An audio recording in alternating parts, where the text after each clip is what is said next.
Hai Sobat Novi, pada hari ini saya ingin membagikan 5 kisah nyata tentang bahaya kebisingan terhadap kesehatan.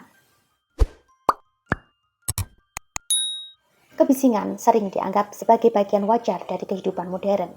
Namun, di balik dentuman mercon, deru lalu lintas, denting musik konser, hingga kebiasaan mendengar lagu melalui headphone, tersembunyi ancaman nyata bagi kesehatan manusia. Menurut Organisasi Kesehatan Dunia atau WHO, lebih dari 1 miliar orang di dunia berisiko mengalami gangguan pendengaran akibat paparan suara keras dari perangkat audio pribadi dan kebisingan lingkungan.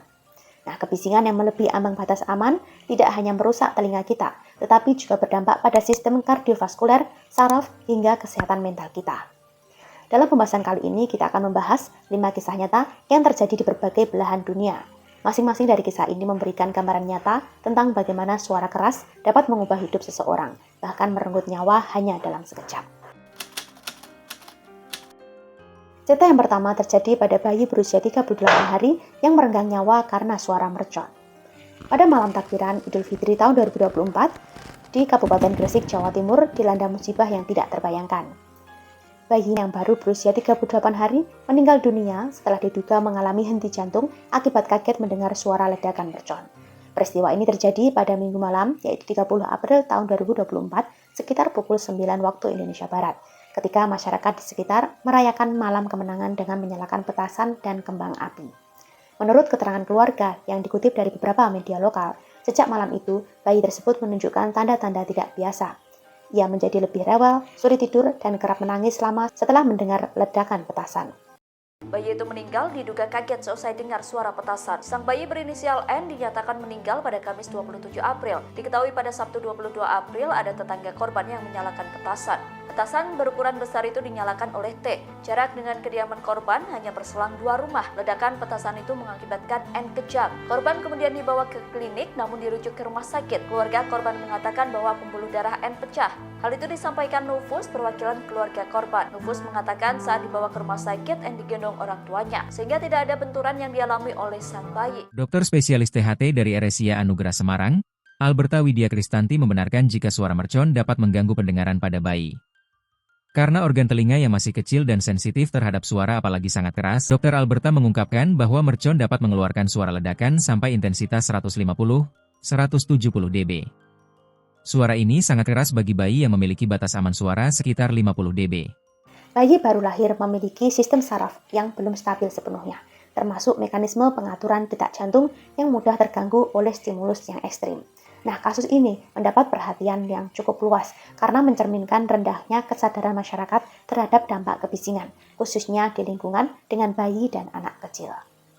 Tradisi menyalakan petasan di malam hari memang telah menjadi bagian dari perayaan di berbagai daerah di Indonesia. Namun, jarang disertai dengan pengaturan jarak aman atau pengendalian tingkat kebisingan. Peristiwa yang terjadi di Gresik ini mengingatkan tentang bahaya petasan dari sisi resiko gangguan fisiologis akibat suara keras mendadak atau akustik trauma. Dalam beberapa literatur, akustik trauma didefinisikan sebagai kerusakan mendadak pada sistem pendengaran atau respon tubuh akibat paparan suara yang keras dalam waktu yang singkat. Nah, efeknya bisa berupa robeknya gendang telinga, kerusakan sel rambut di koklea, hingga memicu refleks vasovagal atau henti jantung, terutama pada individu yang rentan seperti bayi.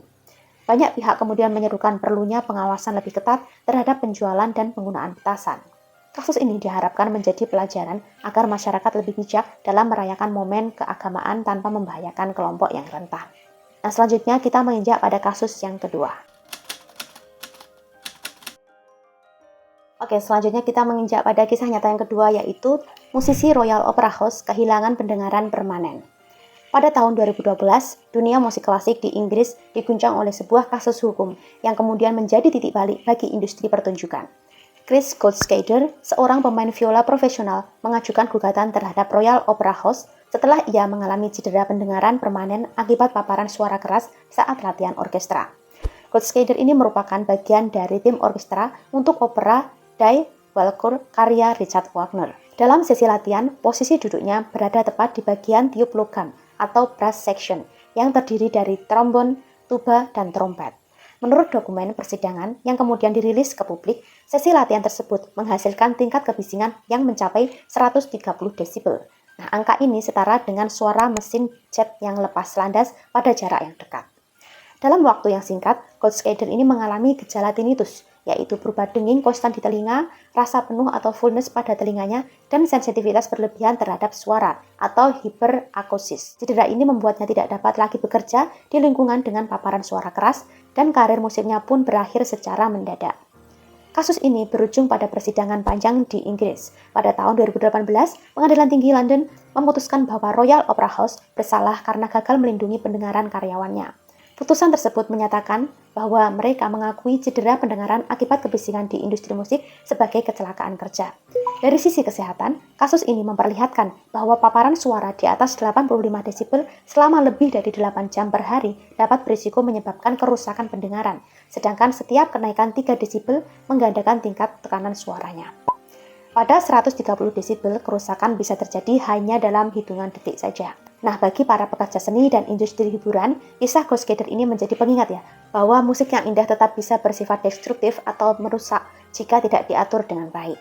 Perlindungan seperti earplug khusus musisi, pengaturan posisi duduk yang nyaman, dan pembatasan tingkat volume saat latihan seharusnya menjadi standar keselamatan kerja.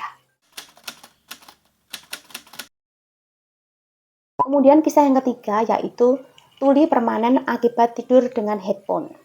Pada awal tahun 2024, media Tiongkok melaporkan kasus seorang wanita muda yang bernama Wang yang mengalami tuli saraf mendadak atau sudden sensory neural hearing loss. Kebisingan yang menjadi pemicunya ternyata sangat umum, yaitu tidur dengan headphone menyala semalaman. Wang, seorang perempuan muda dari Shandong, Tiongkok yang bekerja sebagai sekretaris di sebuah perusahaan lokal, pergi ke rumah sakit untuk menjalani pemeriksaan telinga setelah menyadari bahwa ia memiliki masalah pendengaran. Seringkali, ketika atasannya berbisik kepadanya selama rapat, ia kesulitan memahami kata-katanya dan ia khawatir hal ini akan menyebabkan masalah di tempat kerja. Pemeriksaan menyeluruh mengungkapkan bahwa perempuan itu menderita kerusakan pendengaran neurologis permanen di telinga kirinya, yang menjadi penyebab kesulitannya mendengar atasannya. Ketika ditanya apakah ia pernah mengalami trauma atau apakah telinganya telah terpapar suara keras dalam jangka waktu yang lama, Wang mengatakan bahwa satu-satunya hal yang terpikir olehnya adalah mendengarkan musik melalui headphone setiap malam. Waktu kuliah dulu, saya suka tertidur sambil mendengarkan musik. Setelah mulai mendengarkannya, saya tidur dengan headphone sepanjang malam. Ini sudah jadi kebiasaan, dan saya sudah melakukannya selama kurang lebih 2 tahun, ujar wanita itu kepada dokternya. Li Tao, Direktur Departemen THT di rumah sakit tersebut, mengatakan kepada surat kabar Tiongkok, The Paper, bahwa gangguan pendengaran Wang kemungkinan besar disebabkan oleh musik yang didengarkannya setiap malam. Meskipun volumenya tidak terlalu tinggi, telinganya terpapar kebisingan dalam jangka waktu yang lama dan akhirnya menyebabkan kerusakan pendengaran permanen. Beruntung bagi Wang, hanya telinga kirinya yang terpengaruh oleh kebisingan konstan, dan kerusakannya cukup ringan sehingga hilangnya fungsi pendengaran dapat dikompensasi dengan alat bantu dengar. Menurut laporan medis, paparan suara melalui headphone pada volume di atas 60% selama berjam-jam dapat menyebabkan kelelahan sel rambut di koklea. Jika hal ini terjadi berulang kali, sel-sel tersebut tidak dapat beregenerasi. Nah, pada kasus Wang ini, dokter menyatakan bahwa peluang pemulihan pendengarannya sangat kecil, meskipun telah menjalani terapi obat-obatan dan hiperbarik. Kasus seperti ini semakin sering ditemukan seiring meningkatnya pengguna perangkat audio pribadi. WHO bahkan menetapkan pedoman 80 desibel selama maksimal 40 jam per minggu sebagai batas aman untuk mendengar musik melalui headphone. Di luar itu, risiko kerusakan pendengaran meningkat secara signifikan. Kemudian kisah yang keempat adalah fenomena sonhorek di Lumajang. Di beberapa daerah Indonesia, khususnya di Lumajang, Jawa Timur, muncul fenomena sonhorek, istilah lokal untuk menyebut penggunaan sound system bertenaga besar yang biasanya dipakai pada hajatan, karnaval, atau pesta rakyat. Menurut laporan sejumlah media lokal pada pertengahan tahun 2024, penggunaan sonhorek ini seringkali menghasilkan kebisingan hingga 120 desibel atau lebih.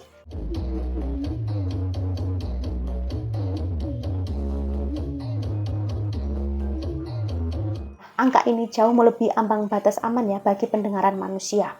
Warga yang tinggal di sekitar lokasi hajatan melaporkan gejala berupa telinga berdenging atau tinnitus, sakit kepala, bahkan gangguan pendengaran setelah beberapa kali terpapar. Pihak rumah sakit di Lumajang menyatakan adanya peningkatan pasien ke poliklinik THT saat musim hajatan berlangsung.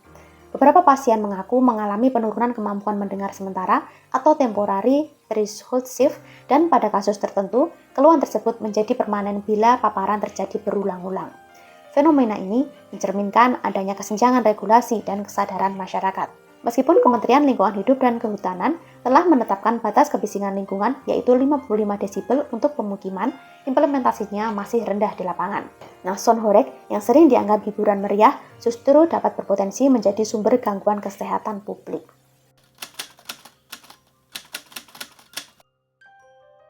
Oke, kita menginjak pada kisah yang terakhir ya, atau cerita yang kelima, yaitu sebanyak 110 juta penduduk Eropa terpapar polusi suara transportasi. Nah, kebisingan tidak selalu datang dalam bentuk ledakan atau musik keras. Di Eropa, sekitar 110 juta penduduk hidup dalam paparan kebisingan transportasi, yaitu dari lalu lintas jalan suara, kereta api, hingga pesawat, yang melebihi ambang batas aman WHO, yaitu 55 desibel pada malam hari. Europe Environment Agency atau EEA melaporkan bahwa paparan jangka panjang terhadap kebisingan ini berdampak luas, yaitu 12.000 kematian dini per tahun, 48.000 kasus penyakit jantung iskemik, berbeda dengan paparan suara mendadak yang menyebabkan trauma akustik. Polusi suara kronis bekerja secara perlahan. Kebisingan memicu peningkatan hormon stres yaitu kortisol dan adrenalin yang mengganggu siklus tidur serta meningkatkan tekanan darah seseorang. Dalam jangka yang panjang, hal ini berkontribusi pada penyakit kardiovaskuler, stroke, dan juga gangguan kesehatan mental. Nah, kelima kisah ini tadi ya, memperlihatkan satu benang merah, yaitu suara keras, baik mendadak maupun kronis, adalah ancaman yang nyata. Yang lebih mengkhawatirkan, kerusakan pendengaran ini dapat bersifat permanen, yaitu sel rambut di telinga kita tidak dapat beregenerasi. Kita sering menganggap suara hanyalah gangguan sementara, padahal dampaknya bisa sepanjang hayat kita.